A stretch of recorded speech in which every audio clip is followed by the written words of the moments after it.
Hello friends, मैं नितिन आपका स्वागत करता हूं अपने चैनल मीनिंग ऑफ लाइफ में। और आज का हमारा टॉपिक होगा कि कैसे सामना करें आलोचनाओं का, कमेंट्स का, टॉन्ट का। कैसे हम इन आलोचनाओं का डट के सामना करें। तो आज हम इसी टॉपिक पे बात करेंगे। तो स्टार्ट करते हैं। आलोचना, कमेंट्स, टॉन्ट, ये जो शब्द है ना, ये हमारे जीवन का एक हिस्सा है। जैसे हमारे जीवन में बहुत सारी चीज़ें हैं, जब से हम पैदा हुए हैं और जब तक हम मरेंगे, जब तक वो साथ साथ चलेगी। ऐसे ही ये कमेंट्स, ये टॉन्ट, ये आलोचनाएं, ये जब से हम पैदा हुए हैं और जब तक हम बुढ़ापे तक जाएंगे, जब तक ये हमारे साथ हमेशा चलेंगी। जब हम छोटे थे, तब हम जब स्कूल में जाते थे ना, तब भी लोग कहते थे अबे कैसे चंपू से बाल कराया तू। जब हम कॉलेज में जाने लगे तो लोग अबे क्या पहनाया तू, ये पैंट और शर्ट। अबे आजकल ज़माना है फटी जींस का, फटी टी शर्ट का, है ना, वो लंबे लंबे से चौड़े चौड़े से बाल और साइड से कटे हुए बाल। आजकल ये चल रहा है कल्चर। अबे पता नहीं क्या पहना है यार तू, है ना। घर पे अपने माता पिता, अबे तुम अपनी ज़िंदगी में कुछ नहीं कर पाओगे, तुम तो बेटा रिक्शा चलाओगे, रिक्शा, तुम कुछ ना कर पाओगे। समझ रहे हो ना। जब हम ऑफिस में भी जाते हैं ना, तो बॉस कहता है अबे यार क्या बना दिया यार, तुम्हें 3 महीने हो गए, 4 महीने हो गए, अब तक तुम यार कुछ ये सीख ही नहीं पाए कुछ कि ये काम कैसे करना चाहिए।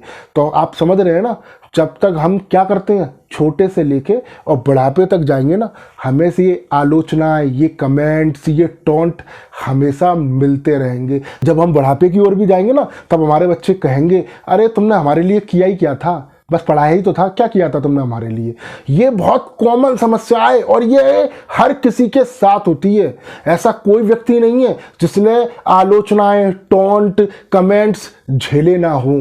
ऐसा कोई भी नहीं है। आपने देखा है जब हमारी टीम इंडिया खेलने जाती है, और कई बार ऐसा होता है कि वो हारती भी है और कई बार ऐसा होता है वो जीतती भी है, लेकिन जब हमारी टीम हारती है तो हमारे जैसे ही भारतीय लोग क्या कहते हैं, अबे इन्हें को कोई खेलना छोड़ना आता है, ये तो सिर्फ एड्स बनाते हैं, ऐड, इन्हें कभी खेलना नहीं आता है। तो क्या इसका मतलब ये है कि टीम इंडिया अगला मैच नहीं खेलती? क्या वो लोग संन्यास ले लेते हैं? नहीं करते ना। वो दोबारा से अपनी प्रैक्टिस करते हैं और दोबारा से जाते हैं और क्या करते हैं, उस मैच को, उस सीरीज को, उस टूर्नामेंट को जीतते हैं। मेरी बात आप लोगों को समझ में आ रही है? मेरा कहने का मतलब ये है कि हमें किसी भी आलोचनाओं से, कमेंट से, टॉन्ट से कभी भी निराश नहीं होना है। आपने अपने जीवन में जितने भी सफल व्यक्तियों के बारे में सुना है, या आपने अपने इतिहास में जितने भी सफल व्यक्तियों के बारे में सुना है, उनके जीवन में भी कई बार कई लोगों ने उन्हें कमेंट पास करे, टॉन्ट मारा, आलोचनाएं करी, पग पग पे उनका शोषण किया, अपमान किया, लेकिन आज वो कहाँ हैं? वो हैं ऊंचाइयों पे। क्यों?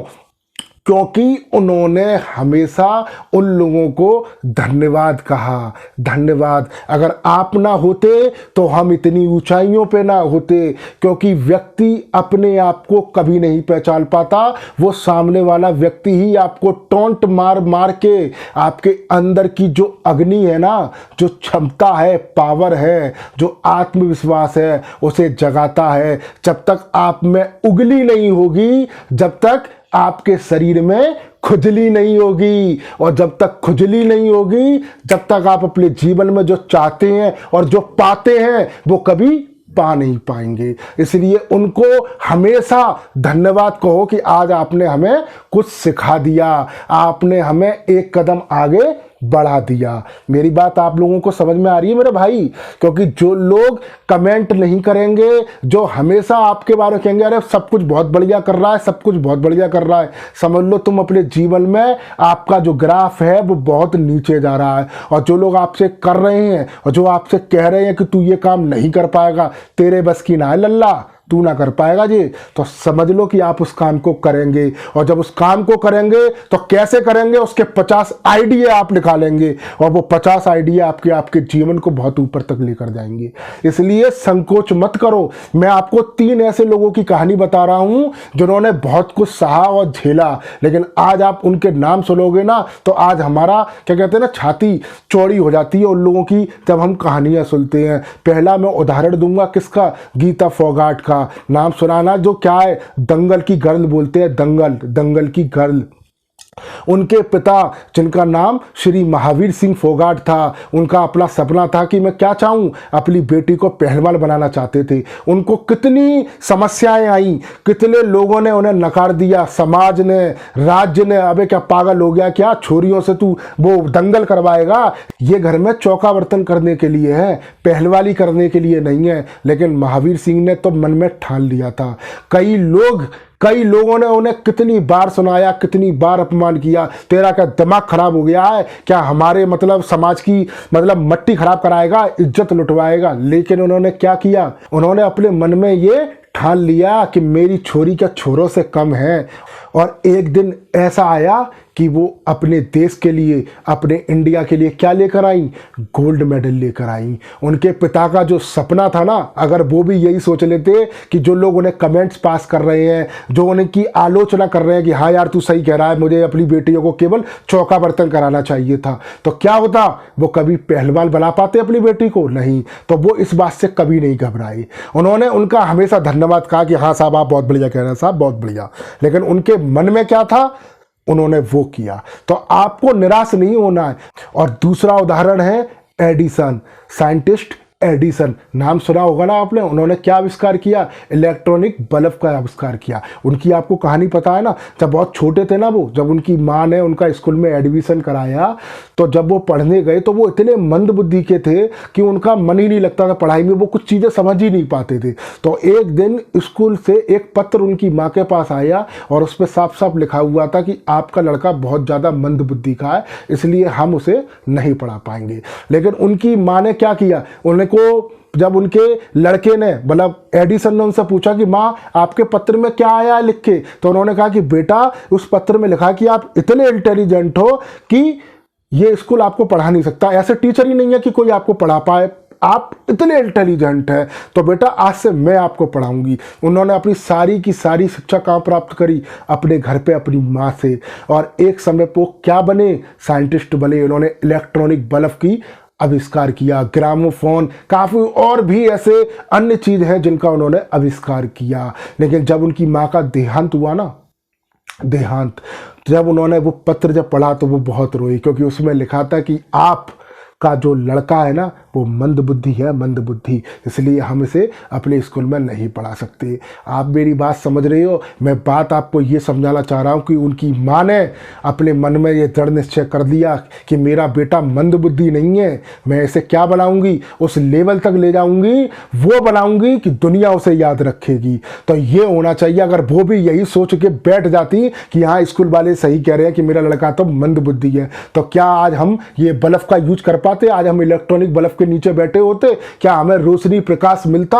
नहीं मिलता। तो सोच बदलो, क्योंकि जब हाथी निकलते हैं तो कुत्ते तो स्वाभाविक सी बात है कि भौंकेंगे। तो हमें तो हाथी को कोई फर्क पड़ता है? हाथी तो अपनी मस्त मदहोश अपनी चाल में चला जाता है, उसे कोई फर्क नहीं पड़ता। तो हमें भी कोई फर्क नहीं पड़ना चाहिए। तीसरा उदाहरण है अपने रतन टाटा जी का। जब उन्होंने कार का नया बिजनेस स्टार्ट किया, लेकिन उन्हें इतना लॉस हो रहा था कि वो अपने इस बिजनेस को बेचना चाहते थे। किसको? फोर्ड को। इसलिए वो विदेश गए और वहाँ के जो चेयरमैन थे बिल फोर्ड से मिले। 3 घंटे मीटिंग चली और उस 3 घंटे में फोर्ड ने उनकी कई बार बेइज्जती की।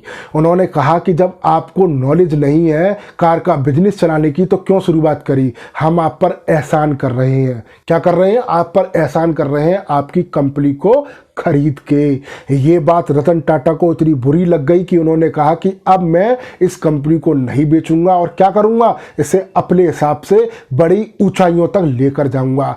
आज घर घर में, इंडिया नहीं विदेशों में घर घर में टाटा की गाड़ियां हैं। अगर वो उसी समय उनके कमेंट से निराश हो जाते और घबरा जाते तो क्या आज घर घर में टाटा की गाड़ियां होती? क्या आज रतन टाटा जी उस लेवल पर होते? नहीं होते। और एक समय वो आया कि फोर्ड ने रतन टाटा जी से कहा कि आप हम पे एहसान कर दीजिए क्योंकि हम अपनी कंपनी को बेचना चाहते हैं। तो रतन टाटा जी ने बड़ा विनम्रता से उनकी 2 गाड़ियां अपनी कंपनी में शामिल कर दी।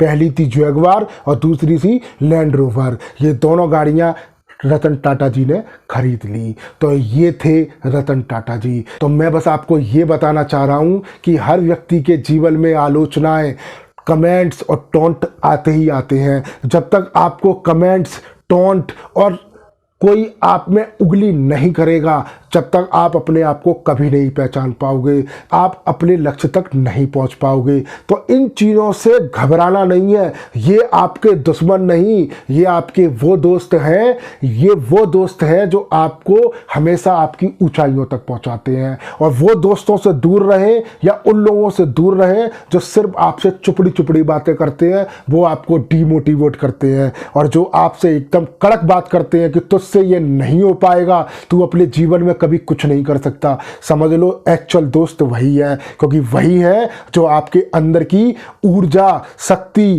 पावर आपकी जगाएंगे, आपसे वो करवा जाएंगे जिसकी आपने कभी कल्पना नहीं की। तो आप लोगों को नहीं घबराना, अपने माइंड को शार्प रखना है, इन चीज़ों से विचलित नहीं होना। तो दोस्तों, आज मैं आपको समझा पाया कि किस तरीके से हमें अपनी आलोचनाओं से, अपने कमेंट्स, अपनी टॉन्ट से कुछ सीखना है और आगे अपने लक्ष्य की ओर बढ़ना है। तो दोस्तों, अगर आपको मेरा ये वीडियो अच्छा लगा हो तो लाइक करें, शेयर करें और सब्सक्राइब करें।